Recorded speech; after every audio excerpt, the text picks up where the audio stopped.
Hey guys, welcome back to my channel math series. Video में हम class 10th का chapter 3 which is pair of linear equations in two variables उसके exercise 3.4 का question number first का third part करने वाले हैं।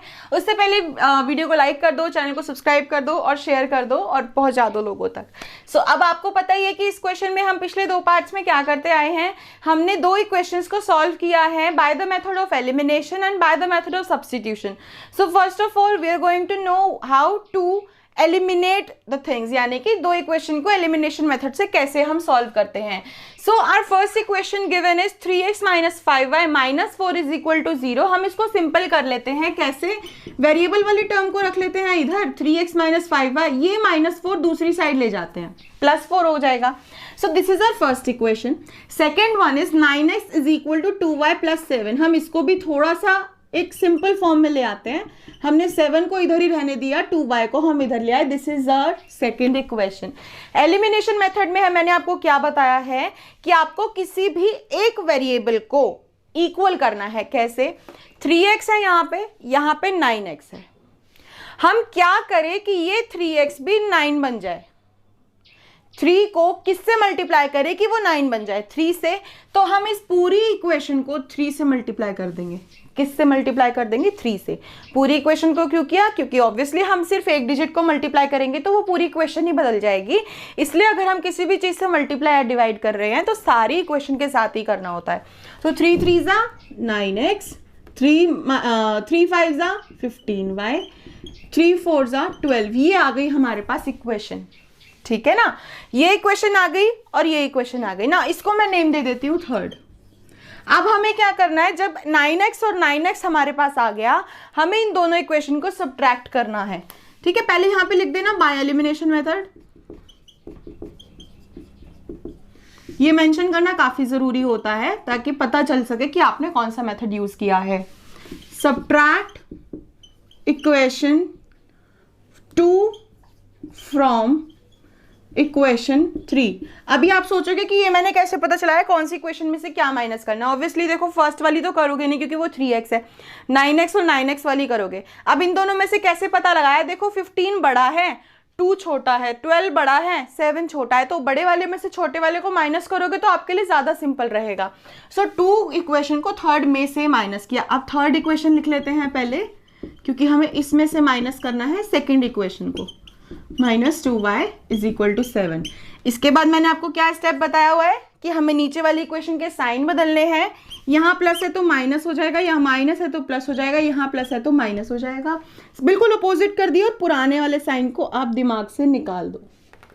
ठीक है ना, ये प्लस है ना, तो plus minus minus 9x minus 9x 0 cut गया, एलिमिनेट हो गया।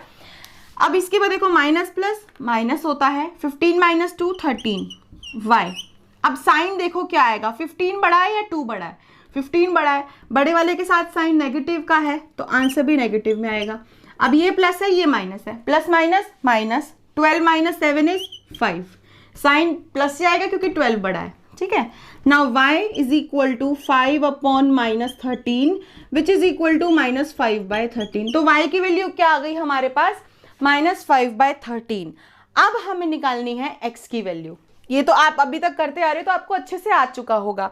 हमें y की वैल्यू अब आ गई है तो हमें निकालनी है x की वैल्यू। अब इस y की वैल्यू को आप चाहो तो यहाँ पुट कर दो, चाहो तो सेकंड इक्वेशन में पुट कर दो। It is totally up to you. So मैं एक काम करती हूँ, इसको फर्स्ट इक्वेशन में पुट कर देती हूँ। Putting the value of y in equation 1 we get equation 1 ये थी ना, 3x minus 5y is equal to 4।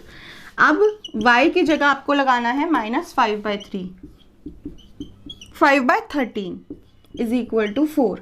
अब देखो 3x, ये माइनस माइनस ऑब्वियसली प्लस में चेंज जाएगा। 5 5 जा 25 अपॉन में 13 इज इक्वल टू 4। यहाँ 1 है, एलसीएम ले लो। 1 के टेबल में 13 3 पे आता है, 13 3 जा 39। आप इसका एलसीएम लेना ऑब्वियसली जानते होंगे काफ़ी अच्छे से। ठीक है, ये मैं आगे यहाँ सॉल्व कर रही हूँ because I don't want to erase, ताकि आप एक बारी में देख पाओ। ठीक है, 39x plus 25 is equal to 4, और ये 13 उधर जाके मल्टीप्लाई होगा, 13 into 4 52, 39x plus 25. Now 39x is equal to 52 minus 25, 27 आ जाएगा.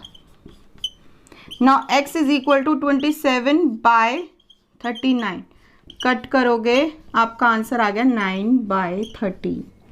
x की वैल्यू क्या आ गई? 9/13.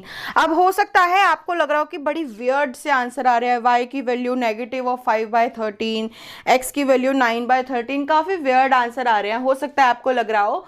तो आपके पास एक क्रॉस चेकिंग का भी प्रोसेस होता है कि आप इन दोनों वैल्यू को किसी भी इक्वेशन में पुट करके देख लो. अगर वो LHS और RHS सेटिस्फाई हो रहा है, इक्वल है, दैट मीन्स आपने क्वेश्चन ठीक किया है. ये था हमारा elimination method. So now let's move to the substitution method, और फिर ये क्वेश्चन हमारा खत्म हो जाएगा. सो नाउ गाइज अब देखते हैं कि सब्स्टिट्यूशन मेथड कैसे होगा. सबसे पहले वही स्टेप जो हमने उसमें भी किया था, इक्वेशन को थोड़ा सिंपल बना लेते हैं. ये -4 दूसरी साइड ले जाके 4, और ये y वाली वैल्यू को यहाँ ले आते हैं. ये हो गई इक्वेशन 2, ये हो गई इक्वेशन 1. सब्स्टिट्यूशन मेथड में मैंने आपको बताया था क्या करना होता है. किसी भी एक वेरिएबल की वैल्यू निकालो. जैसे कि मैं यहाँ x की वैल्यू निकाल लेती हूँ, तो 3x इज इक्वल टू 4, ये -5y प्लस 5y हो जाएगा, और x is equal to 4 plus 5y upon 3, ये मल्टीप्लाई में यहाँ के डिवाइड में. नाउ ये x की वैल्यू हमें दूसरी इक्वेशन में, इस इक्वेशन में x की जगह लगानी है. लिखोगे क्या? Substituting the value of x in equation 2, we get equation क्या है? 9x minus 2y is equal to 7. x की जगह 4 plus 5y is equal upon 3 minus 2y is equal to 7. अब देखो ये तो सिंपल ही हो गई. 3 ये मल्टीप्लाई में, तो ये कट हो जाएगा, मल्टीप्लाई में है ना, तो कट हो गया. नाउ इक्वेशन बची 3 4 ज़ा 12 प्लस 3 5 ज़ा 15y is minus 2y is equal to 7. 12 plus minus minus होता है, 15 minus 2 13, y is equal to 7. 13y is equal to 7 minus 12, ये प्लस 12 तो जाके माइनस में आ जाएगा. So 13y is equal to minus आपका आ जाएगा ये 5. सो y की वैल्यू क्या आ गई? -5/13. अब देखो आपको यहाँ से भी कंफर्म हो जाएगा कि देखो हमें पता ही है कि दोनों मेथड से आंसर सेम ही आ रहा है ना. वहाँ भी y की वैल्यू यही थी, यहाँ भी यही है, दैट मीन्स हमने दोनों पार्ट बिल्कुल सही किए हैं. अब इसके बाद देखो y की वैल्यू आ गई, इसके बाद हमें निकालनी है x की वैल्यू. सो ये y की वैल्यू फर्स्ट इक्वेशन में पुट कर देते हैं. Putting the value of y in equation 1. Equation 1 क्या थी? 3x minus 5y is equal to 4. y की वैल्यू लगा दो यहाँ पे, -5/13 is equal to 4. 3x minus minus plus 5 5 25/13 is equal to 4. LCM ले लो. ठीक है, ये हम ऑलरेडी उसमें कर चुके हैं, इसलिए मैं स्पेसिफिकली आपको ये नहीं करके दिखा रही हूँ. ये नीचे जो 13 एलसीएम का था, दूसरी साइड जाके हो जाएगा मल्टीप्लाई. जगह कम पड़ जाती है इतने बड़े क्वेश्चंस के लिए, लेकिन कोई बात नहीं. 52, 39x is equal to 52 minus 25, 39x is equal to minus 27 आ जाएगा. x is equal to 27/39 which is ultimately equals to 9/13. ठीक है, समझ आया है? बहुत आई नो होच पोच है, लेकिन मैं इसलिए इरेज नहीं कर रही हूँ बीच में, ताकि आपको एक ही स्क्रीन पे सब कुछ दिख सके. क्या किया? इक्वेशन में x की वैल्यू निकाली, दूसरी इक्वेशन में x की जगह ये वैल्यू पुट कर दी, उससे हमें y की वैल्यू मिल जाएगी. y की वैल्यू फिर अगर हम इक्वेशन 1 में पुट कर देते हैं तो हमें x की वैल्यू मिल जाएगी. थोड़ा होच पोच लग रहा है, लेकिन जैसे आप इसको करने बैठोगे तो आपको बहुत ईजी लगेगा. So that's it for today's video guys. I hope you like the video, आपको समझ आ रहा हो बहुत अच्छे से. So that's it for today's video. Like and subscribe and share my channel guys. Thank you.